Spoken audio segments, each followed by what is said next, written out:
Maki Rena!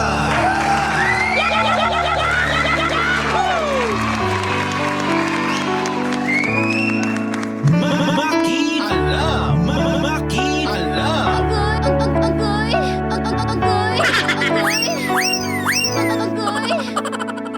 91.5 Win Radio. Halo, halo. Halo kay Ube. Mga marikoy-parikoy, mga kapitbahay kong pakalamero at pakalamero. Si OA na naman. Kasama niyo na naman syempre live to live nationwide, worldwide, and unified at your service. Ang inyong kumare. Agoy! Kumari po ninyo. Kumari po kita. Agoy! Agoy! Agoy kalami. Maki Rena! Opo, Day, that's me. At your service, handang dumamay, willing na willing. Maki Alam! Makialam sa inyo mga pinagdaraanan sa buhay, kasama ng ating mga kapitbahay. O, dali na. Umatake na kayo sa ating comment section dahil naka-up na ang ating story ngayon sa ating FB page, 91.5 Win Radio Manila Facebook page. For the talak, hanash kuda na naman kayo dyan sa ating comment section. Go na mga kapitbahay. Makialam. Umisa muna sa akin bago nakipagbalikan sa asawa niya. Agoy. Wow, na-napkin zone na naman po ang ating kapitbahay. May isa na naman po tayong kapitbahay na na-napkin zone. Ginawang panakip. Tasbu.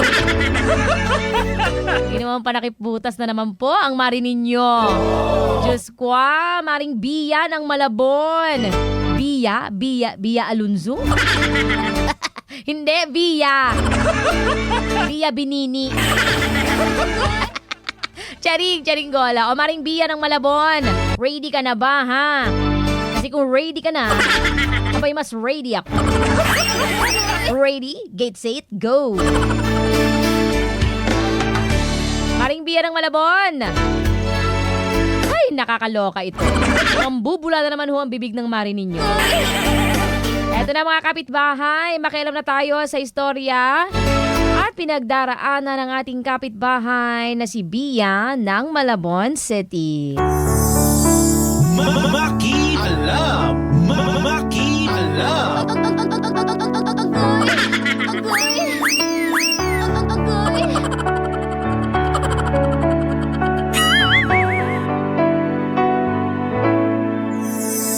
Maring Maki Rena. Ako po si Biya, isang fast food crew. Gusto ko lang pong hingin ang payo mo, Mare, tungkol sa pinagdaraanan ko ngayon sa nakasampingan ko na itago nyo na lang sa pangalang Gilbert. Nagkakilala kami ni Gilbert dahil nagkasama kami noon sa training sa fast food chain na pinagtatrabahuhan ko ngayon. Magkaiba lang kami ng branch pero dahil sa nagkaroon kami ng pagkakataon na i-add ang isa't isa sa Facebook, naging close kami at madalas magkapalitan ng mensahe sa chat. Agoy! Hanggang sa nahulog na ang loob namin sa isa't isa at nagkaroon kami ng ugnayan, dalawa. Maring Maki, hiwalay sa asawa si Gilbert at hindi niya naman yon inilihim sa akin. Kapag ka nagkikita kami, matik na palaging may nangyayari. Agoy! Agoy! Pero noong nakaraan lang namin pagkikita, hindi ko inaasahang ayun na pala ang huli. Sinabi sa akin ni Gilbert na ayaw na niya.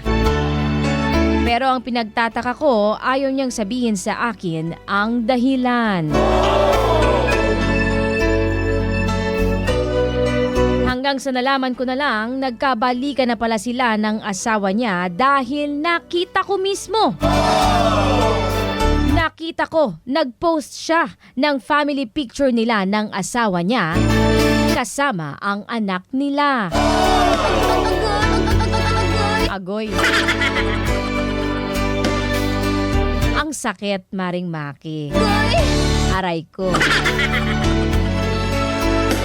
Alam ko wala akong karapatan kay Gilbert pero sobrang ang sakit ng ginawa niya sa akin. Para akong naiwan sa ere. O, diba? Nakakapu. Sanggala. Makialam ka naman, Maring Maki, Bia ng Malabon City. Agoy! Maki alam. Maki alam. Agoy! Talaga nga naman, no? Umisa pa bago makipagbalikan sa asawa niya, no?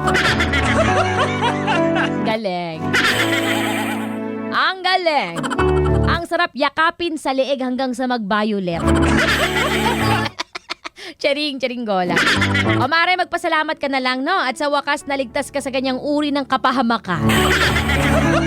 Oo, mapapahamak pa sa lalaki niya. May asawa naman pala, nagkabalikan pa sila, may anak pa.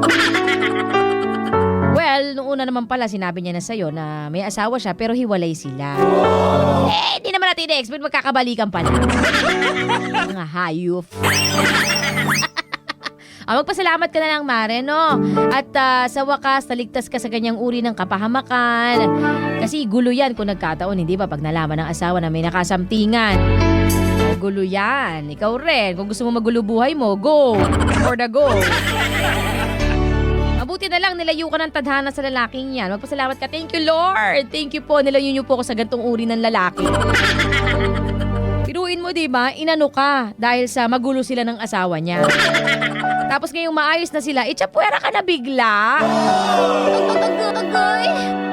Sakit talaga yan, Mare. Masakit man, pero... Eto, Mare, ayoko tong sabihin, pero kasi ito yung totoo, real talk lang, ano? Masakit man, pero ginamit ka lang. Ginamit ka lang ni pare, ni Gilbert.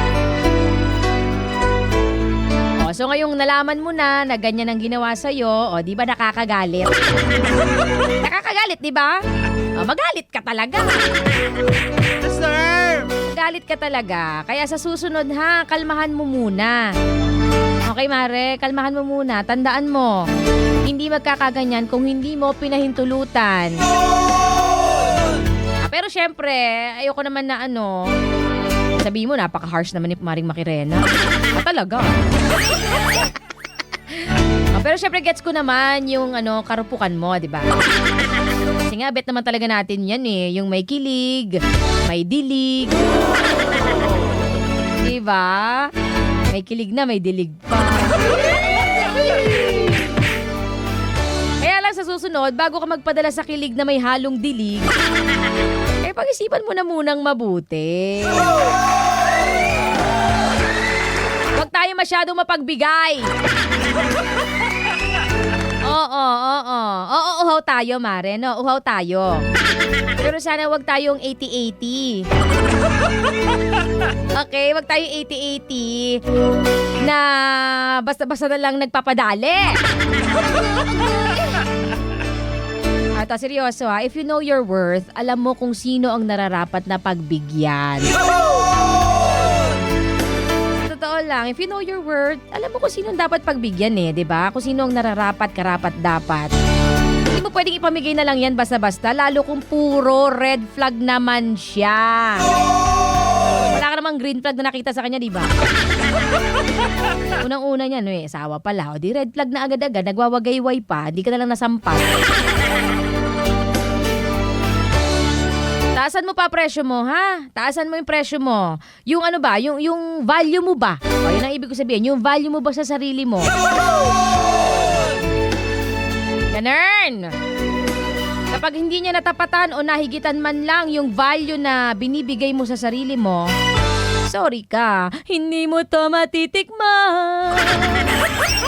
Kung katawan ko lang ang habol mo. Ganun yan.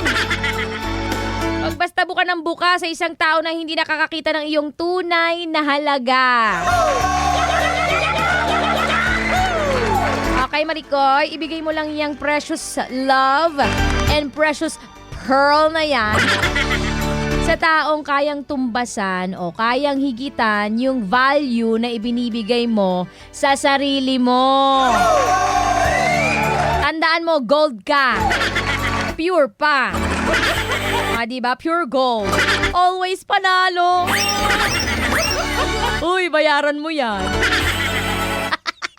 Hindi, kasi diba, kailangan mong isipin na gold ka. Precious, ganyan. Divine. Ganun yon, wag tayong pamigay, ha? Wag tayong pamigay, lalo na sa isang tao na wala pa namang binibigay sa atin. Ano ibibigay niya? Dilig lang? Ano yan? Huwag tayong magsisettle sa barya-barya. Okay, Mare? Dapat doon tayo sa buo. Yung dinideliver ng nakamaleta. Ganon. Charing gola. Parang ibang issue yun. Know your worth. Diba? Taasan mo pa ang value mo na binibigay mo sa sarili mo. Para ganun din ang maa-attract mong mga tao. Okay, Maring Bia, Inay, Itay, Kapitbahay, T1. Mga kapitbahay, atake na sa ating comment section. Makialam. Sa ating kapitbahay na si Bia na may pinagdaraanan ngayon sa kanyang buhay. Kung meron din kayong gusto ipatalak, hanash kuda. Kay Maring Makirena, abay, willing naman ako. Makialam dyan. Mag-send lang kayo ng mga storya ha sa ating FB page, 91.5 Win Radio Manila Facebook page. Or pwede kayong rumekta kay DJ Makirena, DJ Makirena on Facebook. That's DJ Makirena. Muli, ito ang Maki Alam. Maki Alam. Maki Alam.